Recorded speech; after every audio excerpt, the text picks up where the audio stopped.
What is your American dream? My American dream is humility with humanity. What I mean by that is when you walk into a room, realize that the first thing that you have the same is that you will be different. And until you get to know that person and learn about them, make your own decisions. My American dream will be to, it's time for the new generation to come and pass the torch. My American dream would be that the U.S. learns community and culture from Mexico and from all of its immigrants, because that is what makes America beautiful. It's about putting good stories out there. There's so many things that we should be aware of. For me, it would be amazing as an American dream if I could open doors to more women to produce their content. We are the United States. We're not the divided states. So that's my dream, that everybody can see that. So today, that's why I decided to do this exhibition on a Sunday, which Sundays are family days in Latin America. It's called a Domingo Familiar. So that we can all get together as families, not only to celebrate who we are, but also to help others stay together that cannot be together. Everyone has a right to the American dream.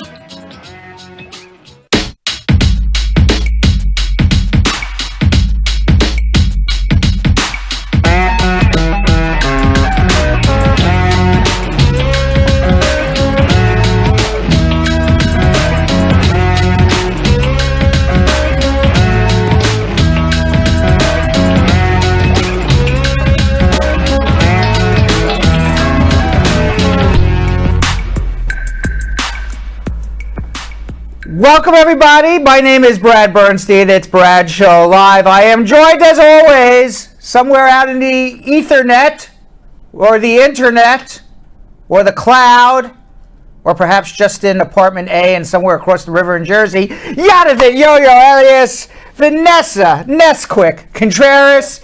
But today, I feel like we should have like an audience clap whenever we introduce them. we should have lots of things here. We're just lucky that the machine works and doesn't shut off in the middle of the. Julian today, he's like standing up with a rubber band. Oh. He has a rubber band, and then he has to stick his finger. If I wish I had a camera in another socket, and he's like the conduit. So hopefully, but if he moves, he's gonna blow the whole place up. So hopefully we're getting some new equipment in for next week, but we just got to get through this week with the old stuff. But in the meantime, today is Hump Day, guys. So you know what that means. I did not introduce you properly. I am always joined on Wednesday by Yonathan, Dr. Love, Elias, and Ness-quick boss lady Contreras. How are you guys doing today? Dr. Love. Great. Let's say hello to the squad. Jessica Levy, squad up. Cher, blessed night. Favored Baron, squad up. Christy Gonzalez, squad up. Dion Reed, how are you? Paulette Bryce Cameron saying hello. Christy Gonzalez saying hello. Dion Watson, squad up. And De Forbes is watching. Marcia McCullough, squad up. Stargirl Mika, all the way down from Florida. And Carlita. It's Stargirl Mika's birthday. It is? Yes. Who? You know what, Yonathan, Dr. Love? In your best Dr. Love voice, can you wish Stargirl a happy birthday? Stargirl Mika from Dr. Love. Rest of the brag fruit.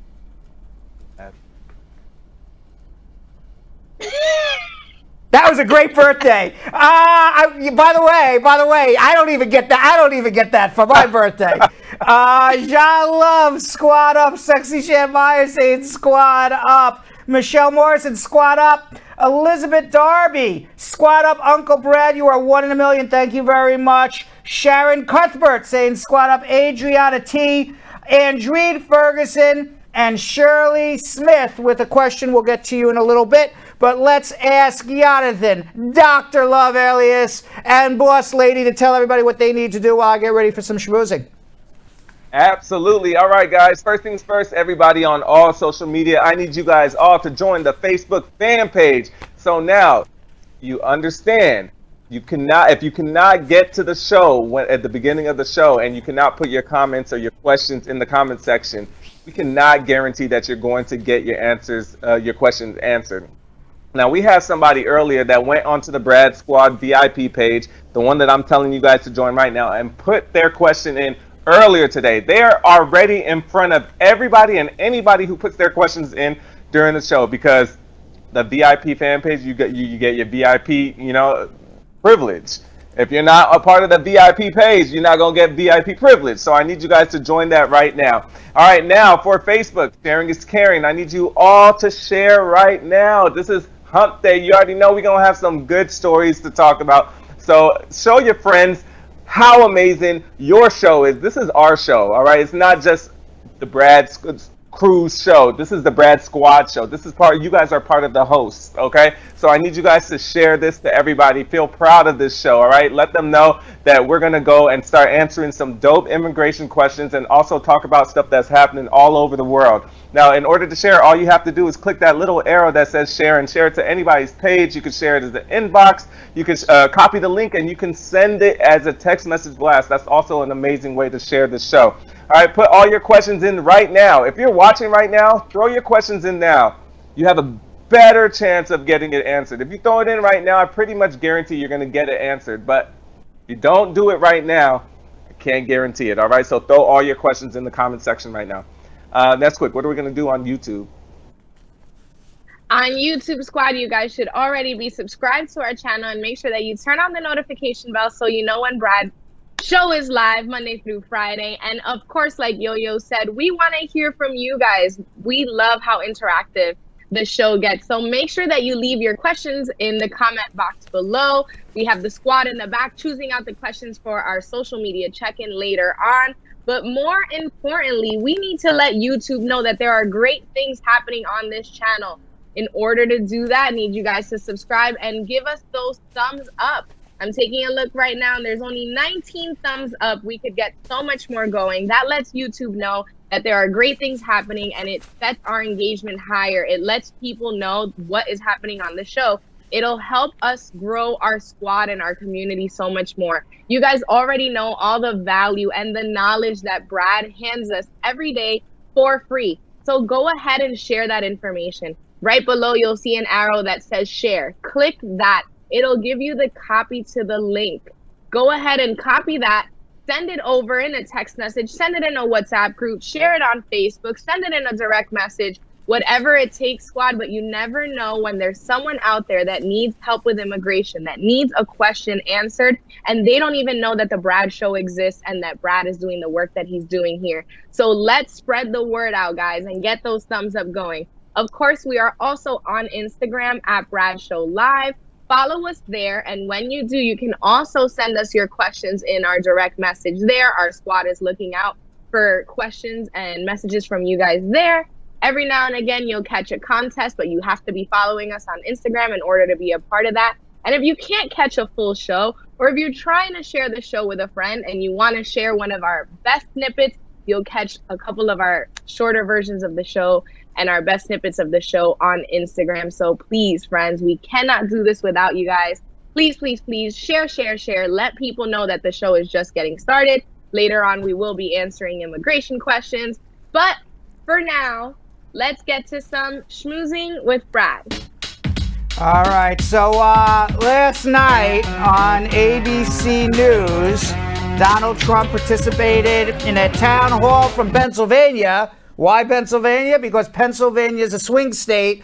It's going to be Pennsylvania, Wisconsin, Minnesota, North Carolina, perhaps Ohio, perhaps Arizona, definitely Florida. Those are the states that are going to decide this presidential election.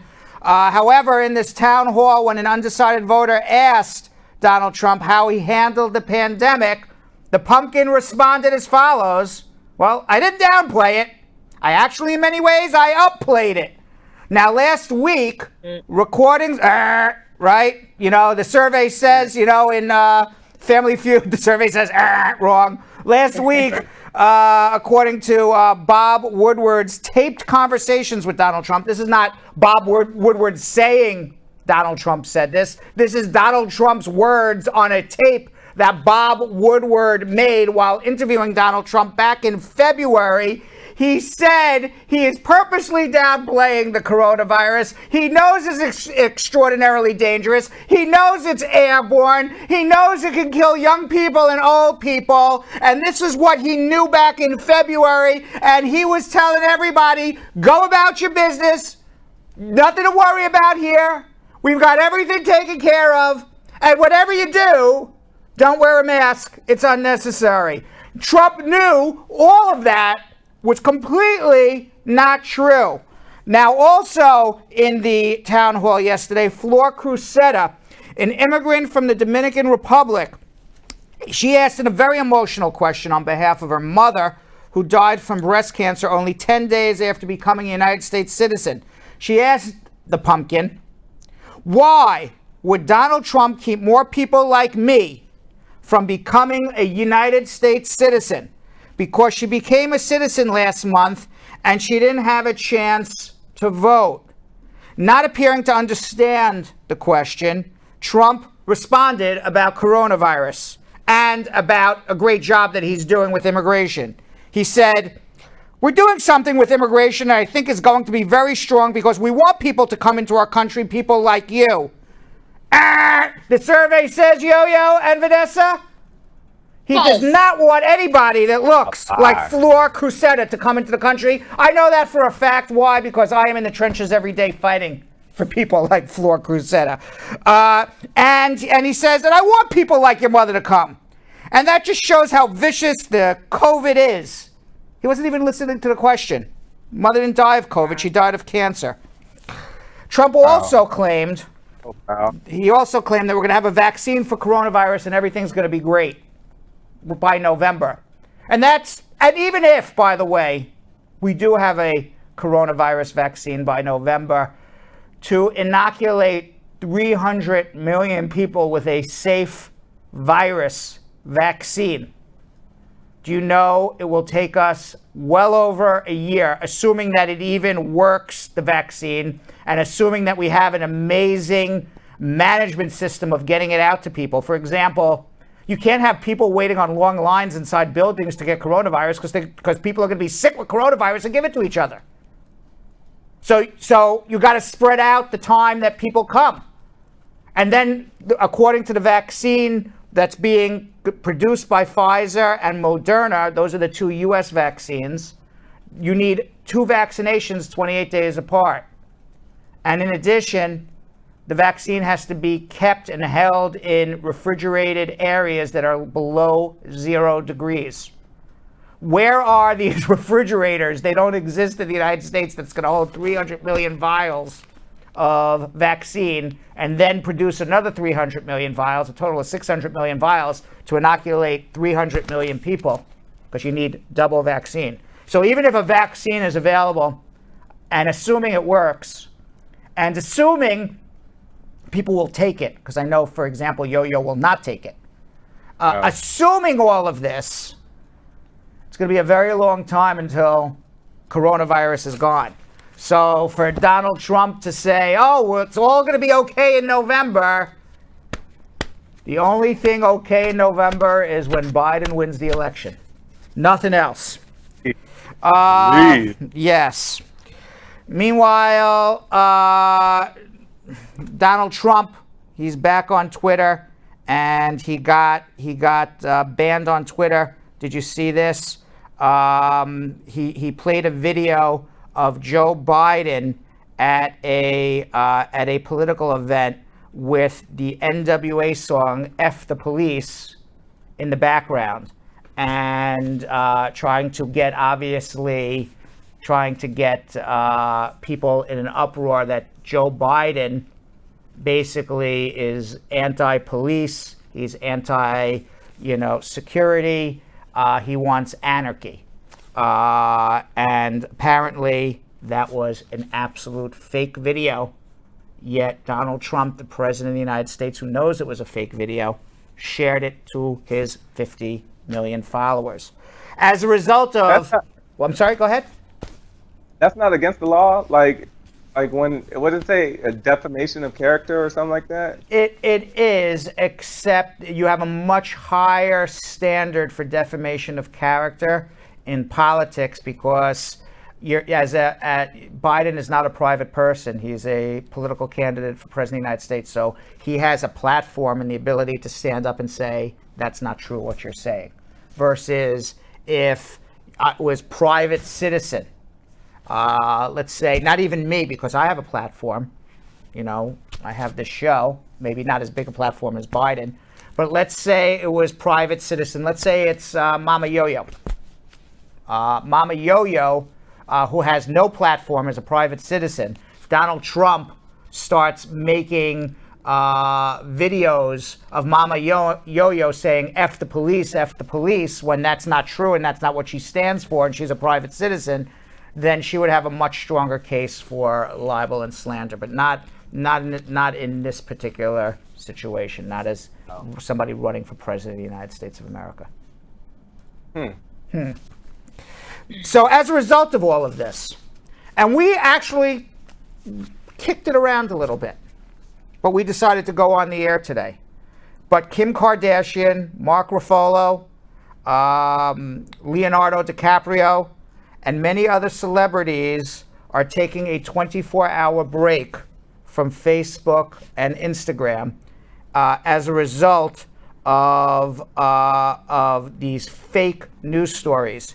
They are calling it a day of protest in the spread of hate speech and misinformation on these platforms. The protest is happening today. It's part of the Stop Hate for Profit campaign. And we thought about for a minute, maybe we shouldn't come on Facebook and Instagram. Maybe we should be part of it as well. But we thought that because I am answering immigration questions for so many people who need help, that it would be unfair for me to not come on the air. And we're doing much better help, and we're helping the world better by coming on than participating in this celebrity Stop the Hate and Misinformation campaign. Now, the coalition announced Monday that it was launching a coordinated week of action on Instagram this week, including a one-day freeze on Instagram sharing, as well as a week-long series of posts calling out Facebook for its role in inciting violence, spreading racism and hate, and contributing to electoral disinformation. The bottom line is, and it's very clear and it's very possible after we say this, magically we'll be shut off Facebook. But, Mark, did that really happen? No. But Mark Zuckerberg, he is interested in one thing and one thing only: money. So if everything that he is doing with Facebook, with Instagram, with WhatsApp is the bottom line, and the bottom line's money, not what is the socially proper thing and justified thing and ethical thing to do. It's all about money and increasing share price. And many celebrities are now fighting back. Do you see on Instagram and Facebook, I mean, do you, as consumers on Facebook and Instagram, do you believe everything you read? Or do you believe the things you read that you already believe in? Or do you not believe anything? Because there's three ways to do it. You know, when you're looking through social media, you will believe what you already believe in. So in other words, what thoughts and ideas you believe in already, you will take those posts as being legitimate and truthful. For example, if you believe in climate change, which is scientifically proven, but you believe in climate change, you're going to, when you see a post on Facebook or Instagram, and it's about climate change and how it's affecting our life on Earth, that's something you're going to believe. If you see a post on Instagram and Facebook about climate change being a hoax, but you believe climate change to be real, you're going to say, oh, fake news. Or do you read everything with a grain of salt and then make your opinion, or do you not believe anything you see? I mean, it could go all the different ways. Right. So the thing is, like with things like that, well, maybe not climate change because we know that that's real, but there are different stories that are out there. Probably like, okay, let's say coronavirus. So I actually just saw a video today. Somebody shared it to me with a lady, a Chinese lady, who said that she was working in Wuhan at some kind of plant, some chemical plant, and said that the Chinese government actually made the coronavirus. And That was yes, and she was actually on Fox News. She was on Fox. She was on Fox News, right? Right. So we don't know if that's true or not. We don't know if that's true or not. We don't, but see, and that right there shows the influence of social media. You know, we don't know if it's true, but now that's put in my head, like, okay, so the Chinese government intentionally do this? You know, and why did they do it? So it does have an effect. But I will say this: people who watch Fox News and people who follow Tucker Carlson, who is a very right-wing, extraordinarily conservative commentator, very pro-Trump, very, anti-Black Lives Matter. But if you watch Tucker Carlson and you see this woman on, you're going to believe that China did it. Right. If you watch Tucker Carlson, you're going to believe it, whether it's true or not. Well, even if you don't watch him, because I know people who don't watch him and they're like, oh, hell no. So the Chinese government actually made this. It didn't come from like dirty animals and stuff like that. So it definitely has an influence on people's mindset and like what they believe. Yeah, it's just one person. And we don't know anything about this person. We don't even know if this person was ever stepped foot in China. We have no idea. We don't know. Right. We don't know anything about this person other than she got a platform on Fox News to say this. But we know nothing more about this person. We don't know where she worked. We don't know if she's a doctor. We don't know if she has a college education. We don't know if the words that are coming out of her mouth are true or not true. We don't know how close she is to the government. We don't know if she worked in this factory or didn't work. We know nothing other than Fox News says it's true. Exactly. And Twitter banned her because nobody knows who she is. Right. But now people believe China did it. And maybe they did. I have no idea. I'm not saying, I'm not an apologist for China. Okay? Because certainly China, I am sure, could have done a lot of things to stop the spread of coronavirus. Right. All right? And there's no question it came from China. And there's no question they downplayed it. But we don't know where it was made. We have just one person. Now everybody believes it was made by China. I don't know. Maybe it was, maybe it wasn't. No idea. Yeah, especially in times like this, there's so many different voices. It's kind of like one has to do their own research and you start to form your own opinion. And I mean, that's kind of how I navigate through it. Like, knowledge is everything. So you come, get educated, get all sides of the story, and then I'll identify how I want to feel about which part of the story I'm believing in. I'm doing my research. And by the way, you know what I do? Even though I am a left of center liberal, I'm not a progressive liberal, because people who watch the show know that, but I am a left of center liberal. But I watch MSNBC, I watch CNN, I watch Fox News. I watch all three. And then I form my opinion. All your sources. Yeah. Meanwhile, following up on our story about the women in ICE detention who were getting unnecessary hysterectomies. I want to follow up on that story. We said we would. The doctor accused of performing these unnecessary procedures, including the hysterectomies on migrant women held at the Georgia ICE Detention Center. That doctor has now been identified. 3 lawyers identified the doctor as Mahendra Amin. The doctor, an immigrant himself, he is from India, is affiliated with the Coffee Regional Medical Center in Irwin County Hospital in Georgia. Amin, who some detainees referred to as the uterus collector, continued to see women from the detention center for the past several years despite complaints from multiple patients. Amin was the subject of a Justice Department investigation in 2015 during the Barack Obama administration. The investigation was for making false claims to Medicaid and Medicare. As a result, he and other doctors involved paid $500,000 in a civil settlement.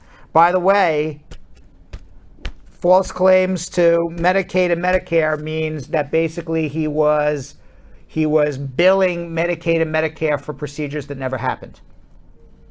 Wow. Wow. Okay, that's what it would be. So now he's doing procedures that may or may not be necessary. And as I said yesterday, I said I didn't know anything about it, but I said one of my guesses could be just to bill, just to make money. You know, doctors only make money when they operate.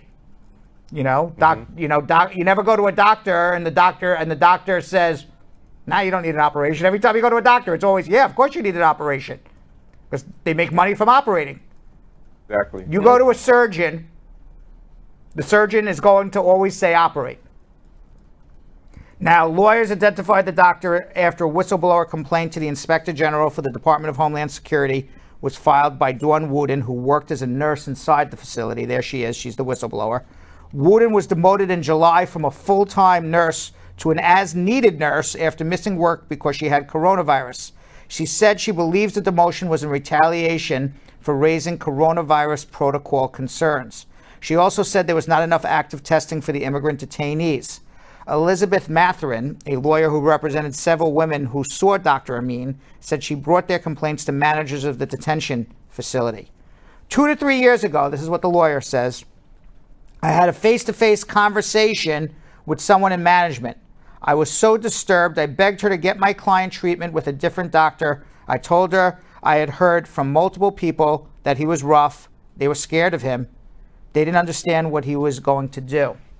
Matherin said she had at least one client reported bruising after being examined by Amin. Benjamin Osorio, another lawyer representing women from the Irwin County facility, said 2 of his clients received hysterectomies that were unnecessary. We will continue to follow up on this.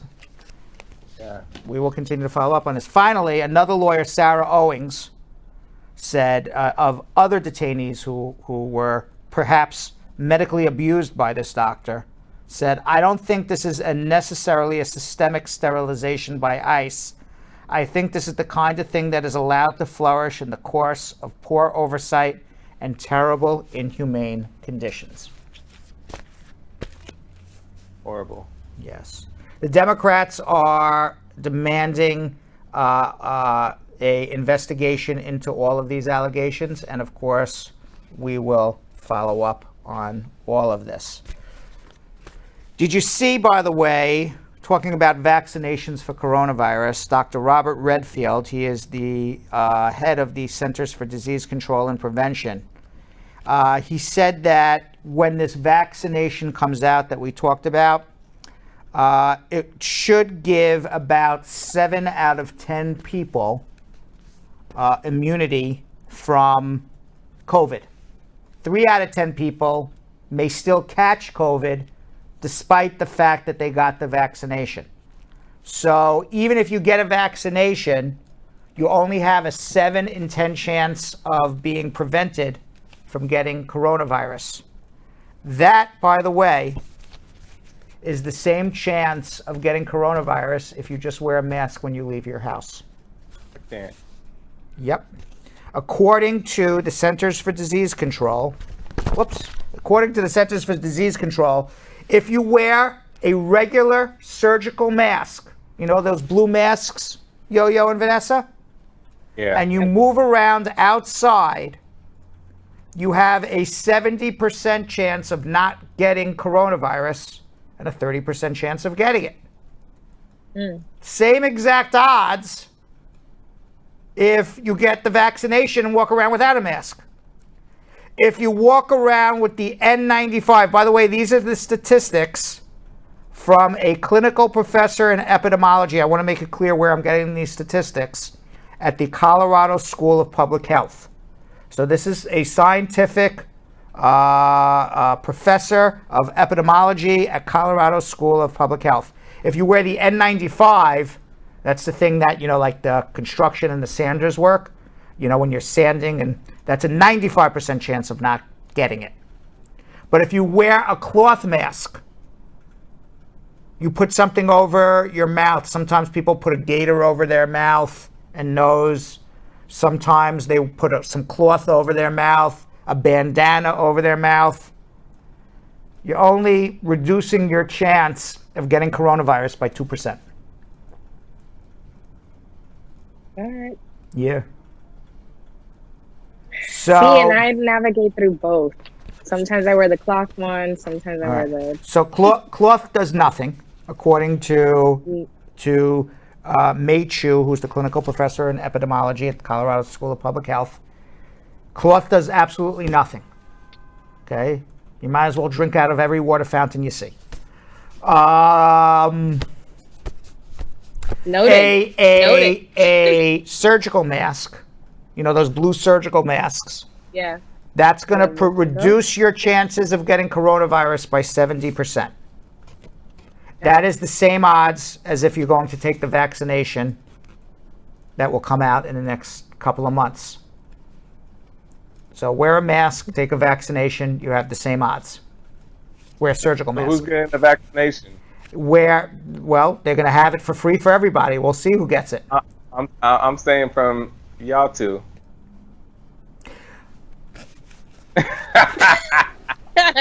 Tomorrow, I am getting the flu vaccination. We have a medical professional coming to the office to give everybody in my office who wants a flu vaccination. And you guys can come down, obviously, get a flu vaccination. I'm going to take it. Why? Because the flu vaccination's been around forever, and I've been taking it for 20 years. I seem fine. Maybe sometimes people say I took the flu vaccination. I'm a little crazier than I was before I took the flu vaccination. I think that's okay. But otherwise, I'm medically fine. I've been doing it for 20 years already. It's prevented me from getting the flu. I hate getting the flu. I used to get the flu when I was younger. I hated getting it. It makes me miserable. The COVID, when they first had us in quarantine, I said, I'm absolutely going to do it. When it comes out, I can't wait. I want to get the hell out of this quarantine. Now, I'm not certain I'm going to do it, but I probably will, but I want to see other people do it first. That's my thinking. Gotcha. I know, Yo-Yo, you're a no. Vanessa? Nope. I mean, I don't do flu shot. I've never done one before, and I've always been okay. I don't know. I mean, I'm good up until this point. Like, Right. I've been okay. But you guys are not in a statistically vulnerable position if you get sick. You're healthy, you're young, you're fit, you don't have any underlying diseases. So there is always odds that you'll get coronavirus even as a healthy young person. You can have major medical issues. But the odds are astronomically low, unlike Uncle Brad, who's over 50. So maybe if I was 25 or 30, a little more fit, a little more hair, a little less wrinkles, maybe I'd do it. Maybe I'd take my chances. I don't know. I haven't decided yet. Although, I mean, I'm a healthy person, so, I don't have any diabetes. I've got a little gut, but I'm not, big fat guy walking around. So, right. We'll see. But you know what? We got right in the middle, Brad. I'm right in that middle. I'm on that borderline. I'm not sure what I should do. So I got to see what everybody else does. But you want to know what? I know what I've got to do for sure. Oh yeah. Let's do it. It's hump day. Where are those camels? Let the camels out. Let the camels out. It's hump day. Now I have in my hand our top hump day stories. I don't know what they are. We will find out what they are together. You ready, Dr. Love? You ready, boss lady? Yep. You know who Chris Evans is, right? Yes. Okay, Chris Evans. He's Captain America, the actor, Captain America. Okay, so he's fine, right? So don't let your boyfriend hear that, but yes, he is a very fine-looking man. So he had a little wild time on Twitter recently. He was trying to tweet some pictures off of his phone, and he did this himself, uploaded to Twitter a nude photo of himself and his penis while attempting to actually post a video on Instagram. So Captain America, not very good with the social media, tried to put a video on Instagram and instead put a naked picture of himself and Captain America's penis on Twitter. While playing a game of Heads Up, the Captain America star shared a video with his 5.7 million followers without trimming the clip, which then revealed a gallery of videos and pictures, including one with him and his erect penis. Evans quickly deleted the clip, but it was too late. People were taking screenshots, and Captain America is now going viral with him and his erect penis. He later received some support from his brother Scott Evans, as well as Avengers co-star Mark Ruffalo and Chrissy Teigen. Ruffalo tweeted, "Bro, while Trump is in office, there's nothing you can possibly do to embarrass yourself. Look at the silver lining." And while Teigen offered words of support by saying, "My WhatsApp automatically saves every photo to my roll, so any boobs in my phone are my girlfriends showing me their boobs, or boobs they hate, or boobs they love, or definitely also my boobs. I'd say 80% of my roll is WhatsApp nonsense between friends." Evans now recently reemerged on social media tweeting, "Now that I have your attention, vote November 3rd. So he's turning it around and getting people to vote. And I will say this. I'm glad I missed that tweet. I will say this, Yo-Yo and Vanessa. This is the first time, 2020, another history-making moment. The first time you will ever see on social media a dick telling everybody not to vote for a dick. There you have it. There's my joke for Captain America. Meanwhile, now that Labor Day has come and gone, New Yorkers are desperately seeking anyone to Netflix and chill with. So that means cuffing season. I don't know what cuffing season is. Do you guys know what cuffing is? Yeah. You do? Season. What is it? Cuffing season is like the fall and winter. So cuffing, when you cuff somebody, it's like hugging. So like you usually get somebody to cuff during fall and winter because that's when it's cold. So like time and summertime, that's when you're supposed to be single, sexy, and free, having fun. Can't be then so when you can't really go out. Then you can't really go out, when it's cold out. So you got to find that one. Right. Then you got to cuff and spoon and get comfy under the covers at night. Right. Right. I mean, Yo-Yo knows. Don't forget, bro. Yes. Cuffing season is coming. It's cuffing season. I never heard the term cuffing. Did you know what it was? Maybe it's past. Maybe it's just maybe it's not a Gen X thing. Maybe it's a millennial thing, or maybe it's just just don't really pay attention to what it is. I think it's a millennial thing. I never heard the term before. Yeah, I think it's a millennial. Anyway, that's what you have us for. Thank you very much. So Ryan Higgins, a former hospitality worker, told the New York Post, "I'm getting anxious thinking winter's coming and I'm still single." So once the pandemic hit, Higgins' roommate moved out of their story apartment here in New York City. He said, "I was alone for 2 months straight," and noted he initially enjoyed the me time, but this is no longer cute being with me. So now cuffing season, that time of year when singles seek out someone to shack up with, usually kicks off in November, but it's coming a little earlier this year. But this new change in season heralds a return to nights spending, eating, taking out in front of the tube, and nobody wants to do that alone. So, Yo-Yo, you were young, single, and like to mingle all summer. I know, right. Vanessa, you're taken. You have your cuffing season all year out. You're cuffing 365. Yo-Yo, are you going to be cuffing this fall? Apparently it's coming a lot earlier than people are used to. Yeah. But I'll probably stick to November. You're going to stick to November. All right. Yeah, so Yo-Yo has about 6 weeks more before cuffing actually comes in. Now, this is very strange. You guys know what OnlyFans is, right? Yep. Okay. So that OnlyFans, you go and I guess you can make any videos you want, X-rated, pornographic, and people pay $10, $20, $50, whatever you ask for a monthly subscription to watch you naked and do whatever you want to do, right? It's basically it, right? Right. Some are not even. It's not always. It's not always that. Yeah, No, I mean, I have- that's what it's known for, but it's not always. You have what? You have your own OnlyFans that we should be paying $9.99? What? I have friends that have only fan pages and they just show their feet. You know, there's people that have feet fetishes. That is right. So there's females out there that are literally just getting paid to show their feet. All right. Not gonna say it. It hasn't crossed my mind. That is, and the people who want to see those feet videos They subscribe. That's pretty Hey, man, gutterish. That's in the gutter. It's But changing time. It's another source of income. It is.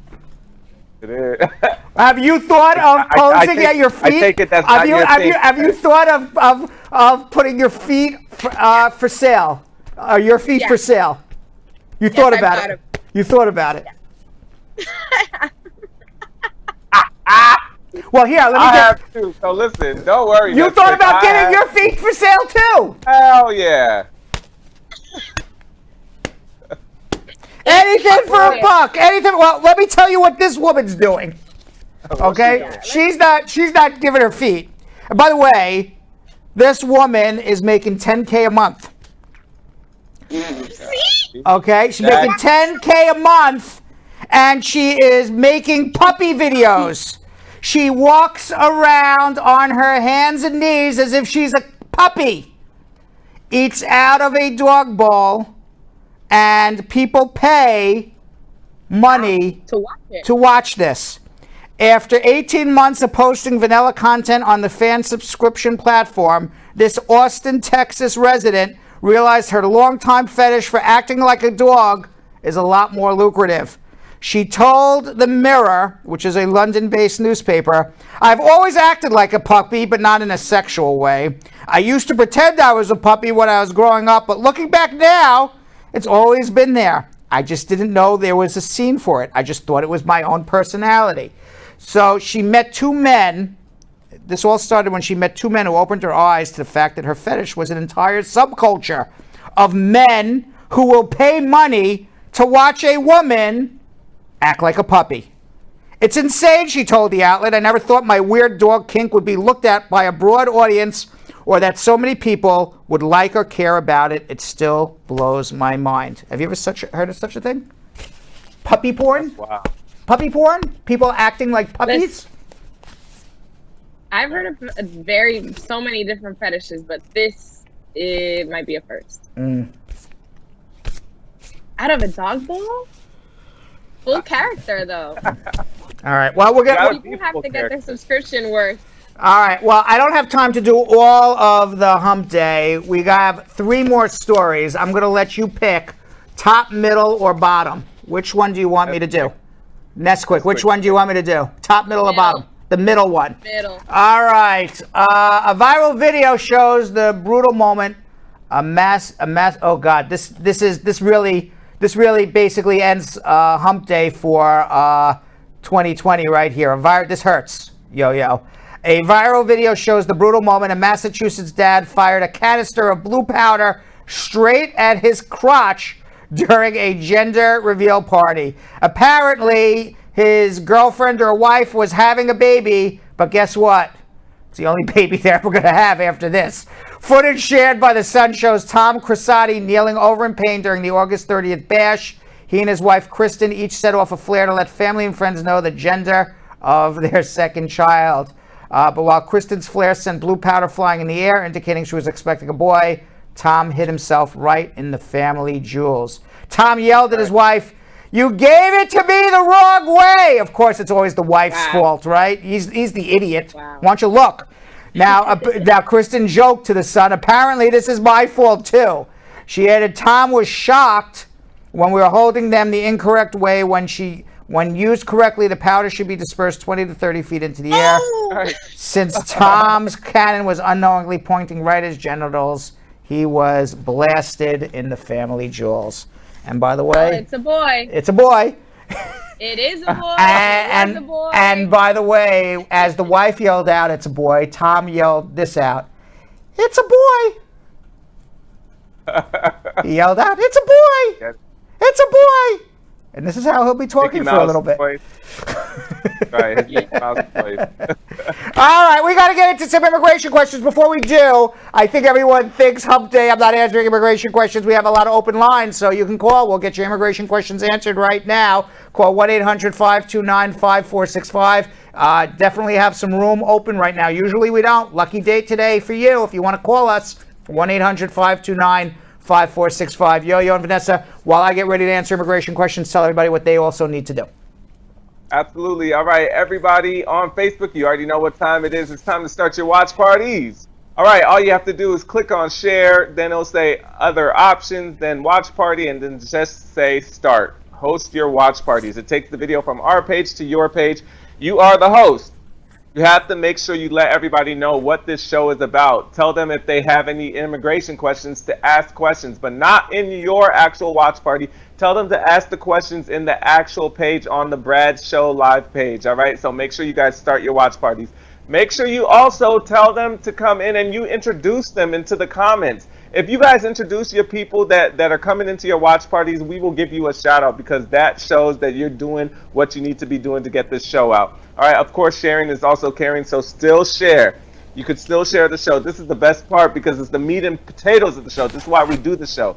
The schmoozing, that's all fun and games, but like we actually have to help people from all over the world. So now is the time to share as well. If you shared before, you could still share right now. Click that little arrow and share to anybody's page, inbox, to groups, anything. Any way you can share, I need you guys to do that right now. That's quick. What are we going to do on YouTube?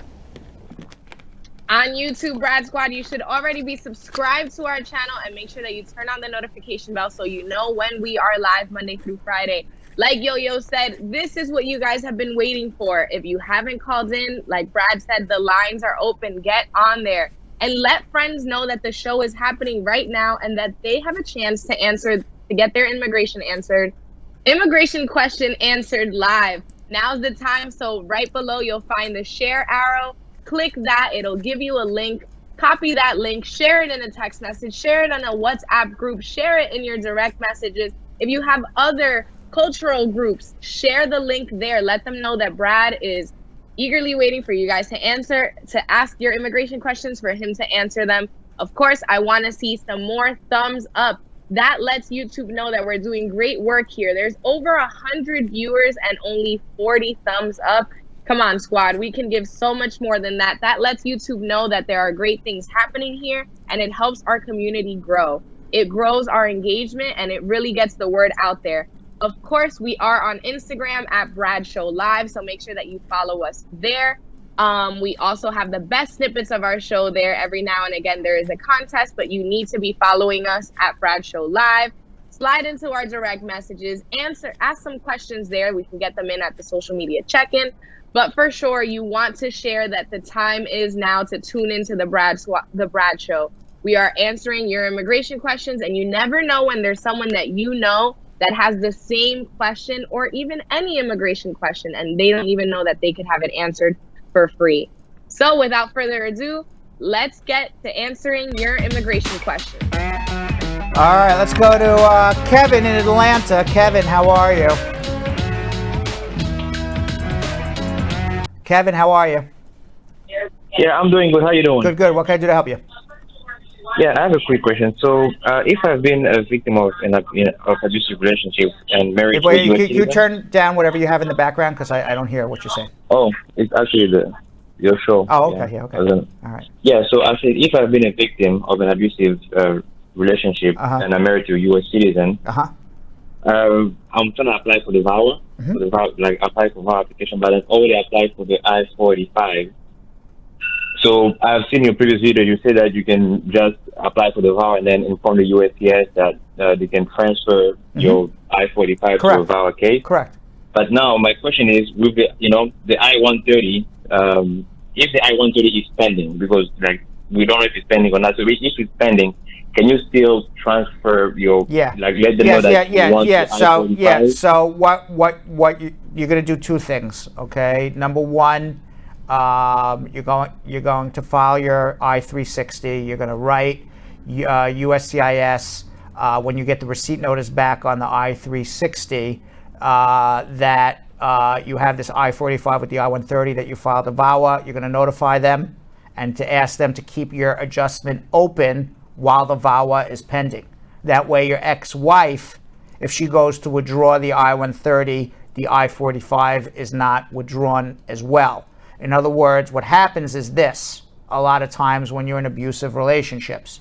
You file the I-360, you never notify immigration that, believe it or not, you have to notify immigration that you filed an application with immigration because the right hand and the left hand don't know what they're doing.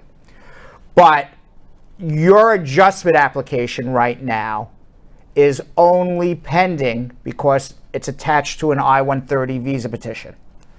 An abusive spouse many times will write immigration saying, I want to withdraw the I-130 visa petition. If they withdraw the I-130 visa petition and there is no other underlying application attached to that I-485, they're going to deny your I-45 and you're going to have to start from scratch again.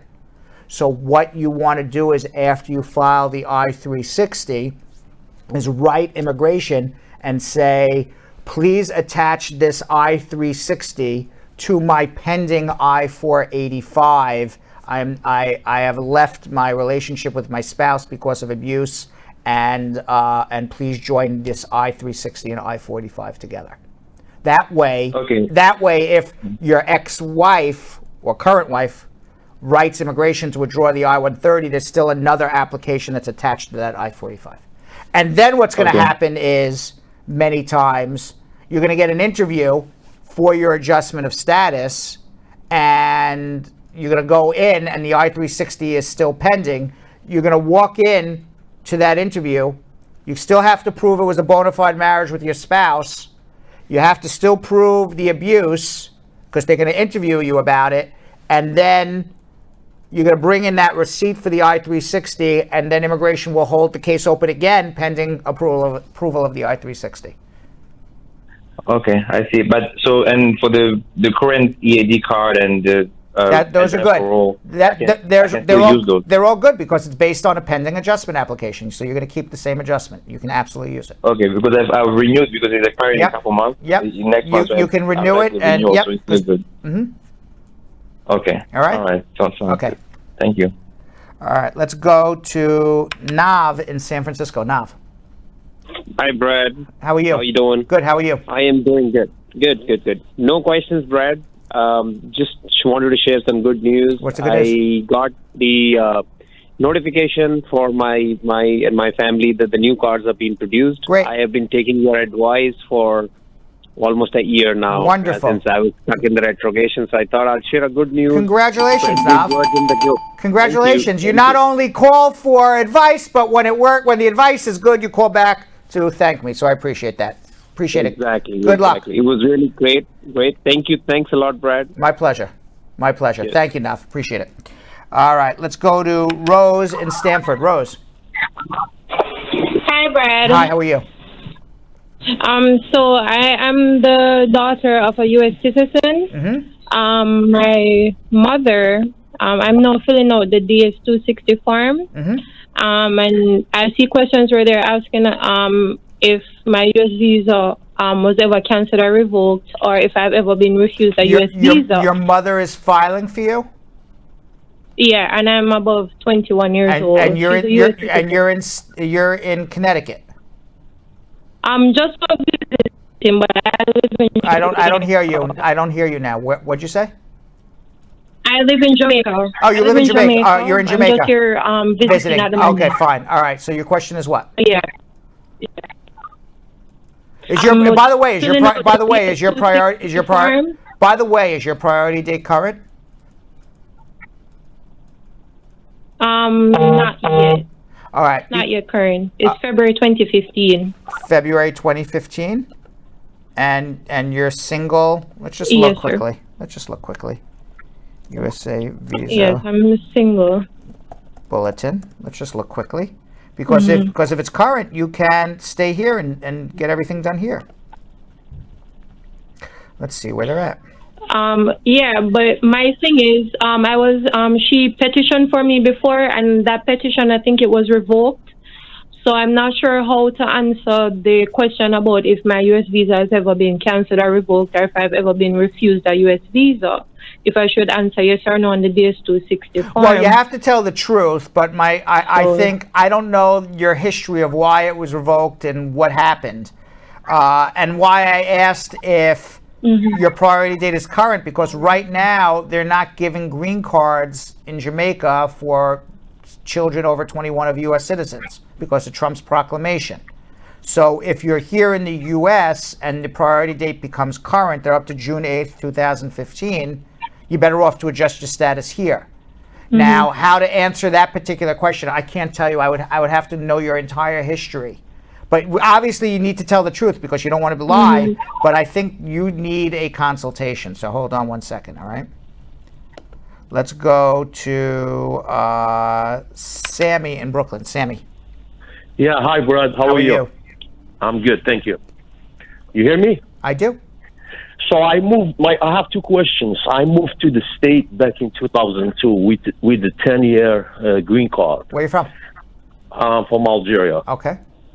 So I have 8 arrests. I've been arrested 8 times involving an ex-girlfriend.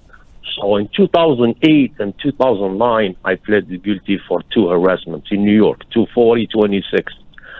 And then in 2011, I pled guilty to a reckless assault in the third degree, 120. They give me a 3 years probation. Then the judge revoked my probation. He sentenced me to a year in jail. I appealed the sentence, and the sentence was reversed to the original sentence, which is 60 days. My green card expired in 2012. I never applied for a renewal. All right, so it sounds like to me you had 2 harassments, which are violations. Then you had a petty offense, crime of moral turpitude, where you have a assault, which is a crime of violence, but less than a year in jail. Then you violated your probation somehow. So then the judge threw the book at you and said you're going to go to jail for a year. Once he sentenced you to a year in jail, that became an aggravated felony. Now all of a sudden you're getting deported. But then you appealed it, and then they reduced the sentence back to 60 days, which turns it back into a petty offense. So it sounds, based on what you're telling me, that you have a petty offense and you should be able to renew your green card. But I'd rather have you be safe than sorry and let me review everything to make sure how you're describing it to me and how I'm understanding it is the same thing. So hold on one second, okay? Let's go to Dan in Mesquite, Texas. Dan. Hi, Dan. Hey, hi, Brad. How you doing? How are you, Dan? I'm fine. Thank you for what you do. God bless you. Yeah, my pleasure. What can I do to help? Oh, I have 3 questions, Brad. So the first one is filing I-130 online or by mail, which is better? Whatever makes you feel better. It's all the same. Okay. Okay. Then the second one, a U.S. citizen filing for step kids abroad. Was a particular form of I-130 to be filled? Is it the I-130A, or I see there just the I-130. That's it for a stepchild. Oh, okay. Then the last question: what are the documents to attach in the application? And if filed online, how can one send those documents online to USCIS? All right. So the documents, I don't know how the online works because actually my paralegals do it. So either I'm sure there's some way to upload it, or maybe the I-130s aren't being done online yet. But the documents that you need to submit with the child's I-130 is obviously the birth certificate of the child, the marriage certificate between the parents, and naturalization or birth certificate of the parent who's petitioning, the step-parent, and any divorce decrees or death certificates of prior spouses. Okay. Okay. From what you said, I think filing by mail would just be better. So you submit those documents by mail. Yeah. I'm not even sure that you can do the I-130 online. All right? But there's certain forms you can't do online and certain ones you can. Hold on if you need help. All right. Thank you. All right. right, let's go to Zadian in the Bronx. Zadian. Yes, I'm just calling to find out, can you file for a change of status if you come on a C1 visa? On a C1? Yes. No, you cannot. You came as a crew member. So you can't change your status, you can't adjust your status. So how would I work? How would I go about that one? How do you go about it? Yes. You got to apply for a green card, and then either hopefully your 245I, which allows you to pay a penalty fee and get your green card here. Hopefully you can do a provisional waiver and go home and come back. Or if you are married to a person in the military, you can do a parole in place. Those would be your three options. Okay. All right, so hold on if you need help. Let's go to Egbert in the Bronx. Egbert. Hi. Hi, how are you? I'm good. How about you? Good, good. What can I do to help? Okay, I have a question. If you have an approved petition filed by your citizen sister to do embassy processing, do you need to file the provisional waiver? Where are you? Is this for you? No, for my sister. Where's your sister? In the Bronx. Okay, your sister, you can only, yes, you would need a provisional waiver, but you can only get a provisional waiver through a spouse or a parent. So unless your sister's married to a resident or a citizen, or one of her parents are here that's a resident or a citizen, she can't do a provisional waiver. No, I think you missed me slightly. What I'm saying is if my sister filed for her and she has an approved petition, if she's doing the embassy processing, does she need a provisional waiver to get back? If she is in the United States of America and has overstayed her time by more than 180 days, she will need a provisional waiver. And what I'm saying to you is that you can't get a provisional waiver through a sister. It's impossible. You can only get a provisional waiver through a parent or a spouse.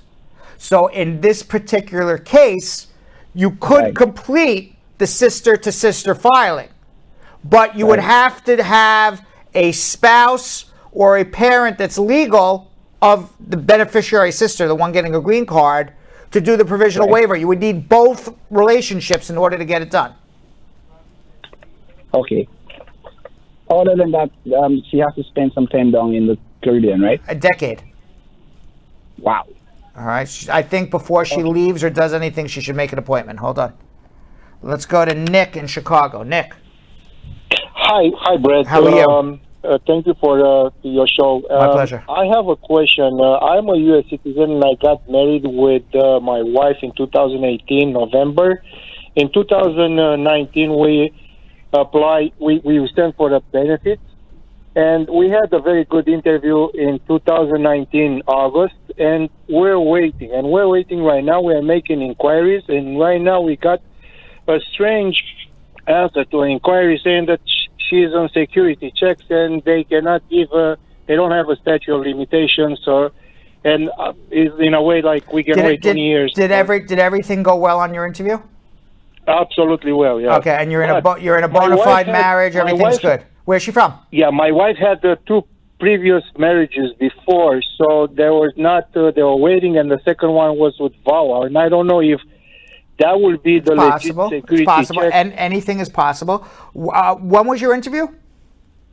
It was in last year in August. All right, so it's over a year already. So you have three choices: do nothing, write immigration and get frustrated with vague answers, which is what you're getting, or threaten or actually file a mandamus, which is to force the government to do their job, which is approve your case. I talk about this all the time. I've been listening to your show, and I know you're advocate to this one, so it may be a good thing. Shall I wait for 2 years? No. And no. If she gets 2 years, then she will get a 10-year green card. How long you been married?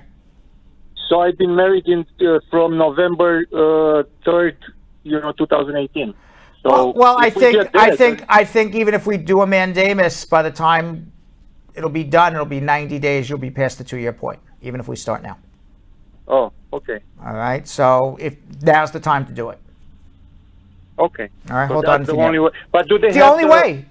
But what happens is this. Let me explain to you how it works. Okay. Yes. The answer is yes. They have to. Okay. So how it works is this. All right. Generally, what we do is and I made this term up in my office, and every office calls it something different. We call it the pre-litigation mandamus. It's a made-up term.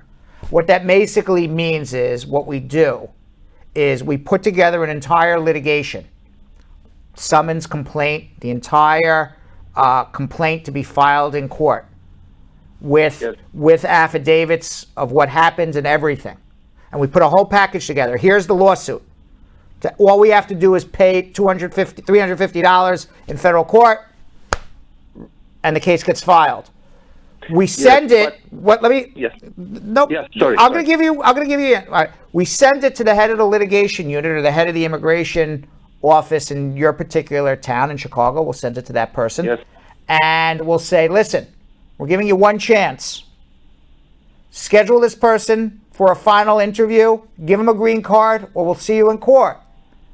9 out of 10 times, 4 out of 5 times, somewhere between 4 out of 5 and 9 out of 10, 80, 90% of the time, we get a call within weeks saying, don't sue us. We're going to take care of this right now. Give us 30 days to take care of it. Yes, but just a quick mention. Now they have this reason to say we're back in security. Sorry, the ball is not in our hand. Too bad. It's like FBI or whoever does it. No. Too bad. Government. Yeah. Okay. The government has to do it. The government has to do it, and it's a lot different, by the way. Because that's their argument all the time. Okay, so when we go to court, our counter argument is, well, you can't sit on this person's rights forever, and you can give them a green card, and that doesn't mean you can't continue your security checks. And when and if you find something in their life that they didn't deserve a green card, you can always take it away and put them in deportation. It's not like they're a citizen. It makes sense. Yes, that it makes sense. Right. But, they the way how they said sorry. It's unlimited time. It can be like 20 years or whatever, just when we do security checks. And I'm like, the only way, and this is everywhere, by the way, when you're dealing with the government, the only time you get a fair shake or where there's fairness is when you show up in court. It's the same thing like in a criminal case. When you're out on the street and a cop comes to you, cops, even if you're doing nothing, okay? Cop wants to arrest you, cop's going to arrest you no matter what you say, no matter what you do. And you say, you know what? This is effing not fair. Yeah. But the playing field levels only when you get to court. It's the same thing here. It's not fair what they do. They trample on your rights, and the only way to recover your rights is I'll see you in court. Yes, I think you're right. Yeah, because it's too long or whatever. And now they still come with this security check after that. Right. After all of this waiting time, almost 2 years. Security check. It's their catch-all for we haven't gotten to you yet. Okay. All right, hold on. Thank you very much. All right. Let's go to Elaine in New York. Elaine. Hi, Brad. Hi, how are you? I'm good. I have 2 questions to ask you. Go ahead. If I filed a petition for a stepchild that was under 21 1 year ago, but I-130 is not yet approved, is that child, since he's over 21, is he under the ban that you talked about earlier? No, as long as the step parent's a U.S. citizen, and the application went in before the child's 21 under the Child Status Protection Act, that kid's under 21 is not in the ban. Kid will be able to. Okay, and the other question is two stepchild. One is in America now. Can he file a 485 for that child because she decided she changed her mind, she doesn't want to go home? If they made a legal entry and the marriage happened before the child's 18 and the child's under 21, yes, after 90 days after entry. But she's now 20, so does it make sense? How long has she been in the United States? Oh, she just came to visit, but she said you have to stay. It does make sense. Wait 90 days and file. Oh, okay. So what they filed 485? I think you need help because it's a lot more than 485. So hold on one second, okay? Let's go to Ron.